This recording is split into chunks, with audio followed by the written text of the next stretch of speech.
کی ایک بیٹی سے شادی بھی کر لی تھی۔ غیاث الدین کے بھتیجے شیر خان کو معظم خان کا خطاب دینے کے بعد پنجاب و شمال ملتان اور سرہند کا حاکم مقرر کر دیا۔ شیر خان کا شمار اپنے دور کے مشہور و معروف اشخاص میں ہوتا ہے۔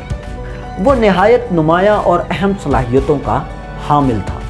میدان جنگ میں ایک اچھا سپاہی اور دربار میں ایک ذہین وزیر تھا۔ وہ اس نے ٹھیس اور سرہند کے قلعوں کو از سر نو تعمیر کروایا اور مغلوں کے لشکروں کی نقل و حرکت کا جائزہ لینے کے لیے ایک محافظ فوج کو تیار بھی کیا۔ مغل السلام علیکم ناظرین، کیا حال چال ہے؟ امید کرتا ہوں آپ سب خیریت سے ہوں گے۔ میرا نام ہے واصف علی اور آپ دیکھ رہے ہیں یوٹیوب چینل۔ ناظرین کرام، امید کرتا ہوں کہ آپ نے میری پچھلی تمام ویڈیوز کو دیکھا ہوگا۔ اگر نہیں دیکھی تو آپ سے گزارش ہے کہ آپ میری پچھلی ویڈیو کو بھی واچ کریں تاکہ آپ کو پتہ چل سکے ہم کیا بات کر رہے ہیں۔ تو چلیے ناظرین کرام، اس ویڈیو کو بھی سٹارٹ کرتے ہیں، لیکن ویڈیو کو شروع کرنے سے پہلے آپ سے چھوٹی سی گزارش کہ میرے چینل کو آپ سبسکرائب ضرور کریں تاکہ میری نیو ایسی ویڈیو آنے والی آپ تک پہنچ سکے۔ چلیے اس ویڈیو کا بھی باقاعدہ سٹارٹ کرتے ہیں۔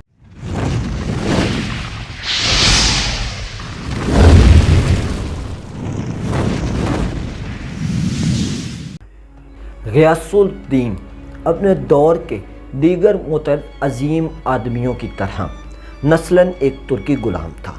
وہ قرۂ حطہ کا رہنے والا تھا اور اس کا تعلق البری قبیلے سے تھا۔ بغداد میں اسے بصرہ کے خواجہ جمال الدین نے خریدا اور وہ اسے دہلی لے آیا، جہاں اسے شمس الدین التماش کے ہاتھ فروخت کر دیا گیا۔ اسے پہل شاہی پروری کا نگران مقرر کیا گیا۔ اس منصب کے فرائض ادا کرنے میں وہ بہت ماہر تھا اور اپنی بہادری اور فرض شناسی کے باعث اسے اپنے آقا کی حمایت حاصل ہوئی، لہذا جلد ہی اسے ایک امیر بنا دیا گیا۔ اس نے رکن الدین فیروز کے دور و حکومت میں پنجاب کا انتظام نہایت کامیابی سے چلایا۔ اسے امیر حاجب کا رتبہ علاؤ الدین مسعود کے عہد میں عطا کیا گیا اور بعد میں اسے ناصر الدین محمود کے دور میں وزیر اعظم منتخب کر دیا گیا۔ بنگال کے معاملات کو درست کرنے کے بعد بادشاہ نے 1266 میں لاہور کا پہلا دورہ کیا۔ اس وقت مغلوں نے لاہور پر بہت سے حملے کیے تھے، جس کے باعث شہر بہت متاثر ہو چکا تھا۔ لاہور پہنچتے ہی بادشاہ نے حکم دیا کہ لاہور کے دفاع کی حالت کو مضبوط کیا جائے، لہذا بادشاہ کے حکم پر شہر کی دیواروں کو مضبوط بنایا گیا اور یہ سب کروانے کے بعد بادشاہ واپس دہلی کی طرف روانہ ہو گیا۔ اگلے سال 1267 میں لاہور کا طاقتور حاکم شیر خان، جس نے نہایت کامیابی سے مغلوں کے حملے کو پیش پا کر دیا تھا، انتقال کر گیا۔ اسے ٹھیس میں ایک وسیع و عریض مقبرے میں دفن کیا گیا، جو اس نے خود اسی مقصد کے لیے تعمیر کروایا تھا۔ بادشاہ نے اپنے سب سے بڑے بیٹے اور ولی عہد شہزادہ محمد المعروف تاج الملک کو شیر خان کا جانشین مقرر کیا۔ شہزادہ ایک باصلاحیت نوجوان تھا۔ اسے علم و ادب سے بہت بڑا لگاؤ بھی تھا۔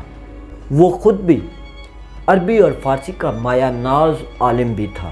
اپنا دربار لاہور میں قائم کرنے کے بعد وہ اپنے ساتھ ان سب علماء و فضلاء کو لے کر آیا، جنہوں نے ہندوستان کے دارالخلافہ کو آراستہ کیا ہوا تھا۔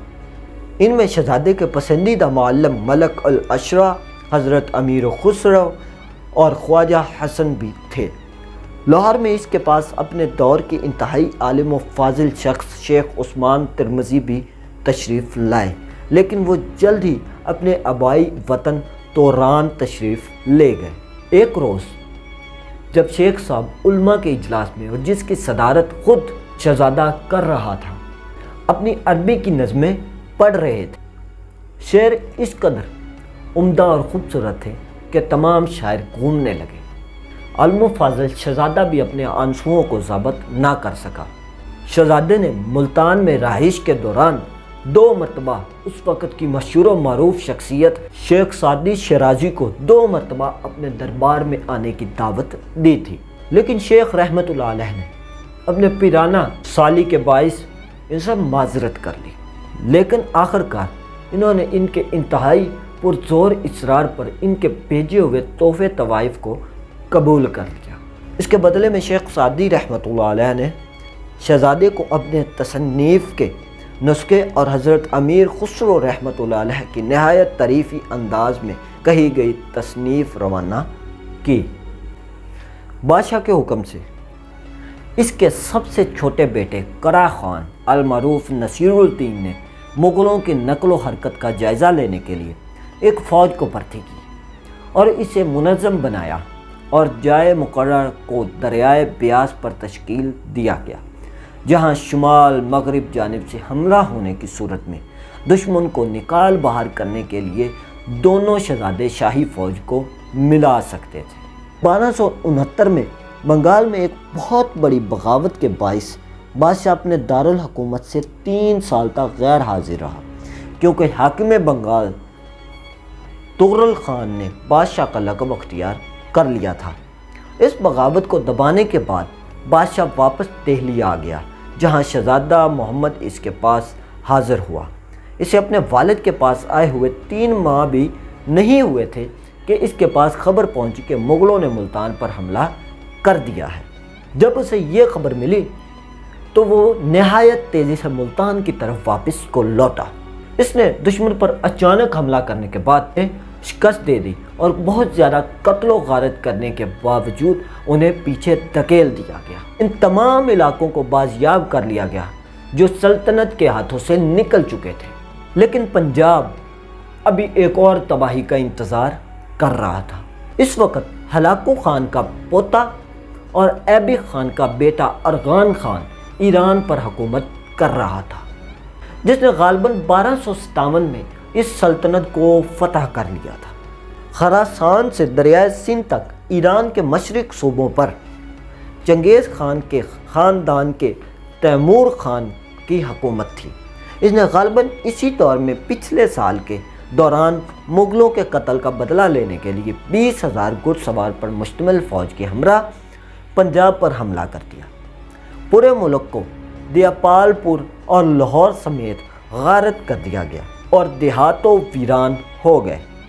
اس وقت حاکم لاہور کا دربار ملتان میں تھا۔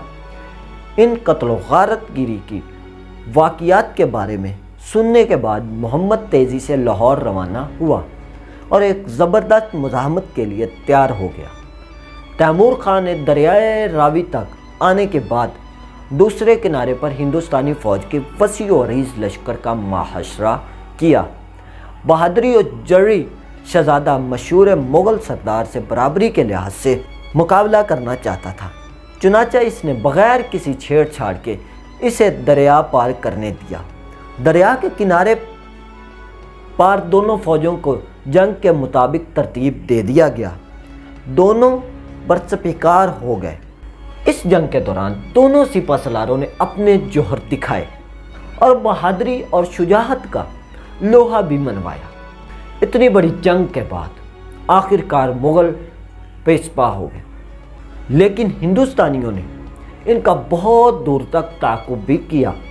شہزادہ محمد تعاقب کرنے کی وجہ سے تھک چکا تھا، لہذا وہ اپنے 500 مصاحب لے کر فوج سے علیحدہ ہو گیا اور ایک ندی کے کنارے پر ٹھہر کر نماز میں مصروف ہو گیا۔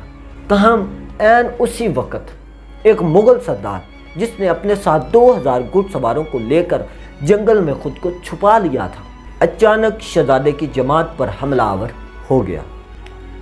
ظاہر سی بات ہے کہ وہ فوج اس وقت حملے کے لیے بالکل بھی تیار نہیں تھی۔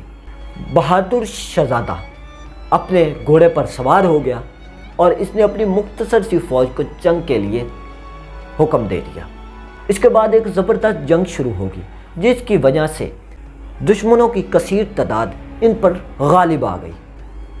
آخرکار وہ شہزادہ جس نے اس سے پہلے مغلوں کو 3 بار پیشپا ہونے پر مجبور کر دیا تھا، وہ زخموں کے باعث ہلاک ہو گیا۔ اب ہندوستانی فوج کا ایک دستہ مدد کے لیے آتا ہوا نظر آ رہا تھا، لیکن انہوں نے اپنے سردار کی جان کو گنوا دیا تھا۔ اس لڑائی میں مغلوں کے ہاتھ بہت سے قیدی آئے۔ شہزادے کے معلم اور منظور نظر حضرت امیر خسرو رحمۃ اللہ علیہ بھی قیدیوں میں شامل تھے۔ انہوں نے اپنے مشہور معروف نظم جس میں حضر ہانی کہا جاتا ہے، اس میں بڑے خوبصورت انداز میں تفصیل کے ساتھ بتایا کہ انہوں نے کس طرح آزادی حاصل کی۔ اپنے چیتے بیٹے کی موت کا سن کر ضعیف بادشاہ جو اب 70 سال سے زیادہ عمر کا تھا، اسے بالکل صاحب فراش کر دیا۔ وہ نہایت تیزی سے اس غم میں دبتا چلا گیا۔ اس نے مرحوم شہزادے کے بیٹے یعنی اپنے پوتے کو لاہور اور ملتان کی حکومت سنبھالنے کے لیے روانہ کر دیا۔ وہ خود 22 سال حکومت کرنے کے بعد 1286 میں انتقال کر گیا۔ غیاث الدین بلبن کے دور حکومت میں دہلی علم و ادب کا گہوارہ اور علم و فضل و خدا رسیدہ اشخاص کا مسکن بن گیا۔ اس کے دور میں دہلی میں مشہور زمانہ حضرت شیخ فرید الدین مسعود شکر گنج، شیخ بہاؤالدین ذکریہ، شیخ بہادر الدین عارف غزنی، نہایت محترم خواجہ قطب الدین بختیار کاکی رحمۃ اللہ علیہ جو مشہور صوفی بزرگ اور عالم تھے، گزرے ہیں۔ مرحوم بادشاہ کے دربار کو ایشیا کا سب سے زیادہ قابل احترام دربار سمجھا جاتا ہے۔ اس نے اپنے 22 سالہ دور حکومت میں کسی ایسے بندے کو سرکاری عہدے پر منتخب نہیں کیا جو صاحب خاندان یا قابل نہیں تھا، جبکہ اس نے نہایت محتاط انداز میں نیچ خاندان کے سب افراد کو اپنے دربار سے خارج کر دیا تھا۔ اس کے دربار میں ایشیا کے بادشاہوں میں سے 15 سے کم کی تعداد نہیں تھی، جنہیں اپنے آبائی وطنوں سے چنگیز خان کی فوجوں نے باہر نکال پھینکا تھا۔ اس کے دربار میں ان سب کو پناہ دی گئی تھی اور ان سب کو ایک منصب بھی عطا کیا ہوا تھا۔ جب بادشاہ اپنے تخت پر بیٹھ کر دربار کو منعقد کرتا تھا، وہ بادشاہ اپنے منصب کے لحاظ سے بادشاہ کے دائیں جانب کھڑے ہوتے تھے، ماں سوائے بغداد کے خلیفہ کے 2 رشتہ دار شہزادوں کے، جنہیں ان کے تقدس کے مطابق بادشاہ کے سامنے 2 نشستیں مہیا کی گئی تھی۔ اس کے درباری آداب بہت سخت تھے۔ اس کا دربار بہت دلکش دکھائی دیتا تھا۔ بادشاہ کا اس قدر رعب و دہشت تھی کہ کوئی شخص بھی تخت کے نزدیک خوف و تعجب کے مل جلے جذبات کے بغیر نہیں پہنچتا تھا۔ بلبن کے شاہی سوار بھی شان و شوکت کے لحاظ سے کم نہیں تھے۔ اس کے سرکاری ہاتھی ارغمانی اور طلائی ساز سامان سے مزین ہوتے تھے۔ اس کے شہسوار محافظ جو 1000 بہادر تتاریوں پر مشتمل ہوتے تھے، پرشکوہ اور چمکدار زیر بختر میں ملبوس ہوتے تھے۔ وہ اعلیٰ نسل کے ایرانی اور عربی گھوڑوں پر سوار ہوتے تھے، جن کی لگامیں نقرائی اور رکابوں پر قیمتی دھاگے سے کشیدہ کاری کی ہوئی تھی۔ 500 منتخب پیادہ سپاہی قیمتی پوشاکوں میں ملبوس ننگی تلواریں اٹھائے اس کے آگے آگے ہوتے تھے۔ اس کی آمد کی اطلاع دیتے جاتے اور راستے صاف کرتے جاتے تھے۔ اس کے بعد امراء اپنے مذہب کے مطابق بما بے شمار ساز و سامان اور خادموں کے آتے تھے۔ نوجوانی میں بادشاہ شراب کا عادی نہیں تھا، لیکن تخت نشین ہونے کے بعد وہ اس عیاشی کا بدترین دشمن ہو گیا۔ اس نے اپنی پوری سلطنت میں شراب کی فروختی کو ممنوع قرار دیا تھا، اور جو اسے فروخت کرتا تھا یا جو اسے پیتا تھا اس کے لیے سخت سزائیں مقرر کی ہوئی تھی۔ آج کے لیے صرف اتنا ہی ناظرین کرام۔ امید کرتا ہوں کہ یہ ویڈیو آپ کو بہت انفارمیٹو ثابت ہوئی ہوگی۔ میری ایسی نیو ویڈیوز حاصل کرنے کے لیے آپ پلیز میرے چینل کو سبسکرائب کریں تاکہ آپ کو میری نیو ویڈیوز مل سکیں۔ ملتے ہیں کسی نیو ویڈیو میں، تب تک کے لیے اپنا اور اپنے اس چینل کا خیال رکھیں۔ اللہ حافظ۔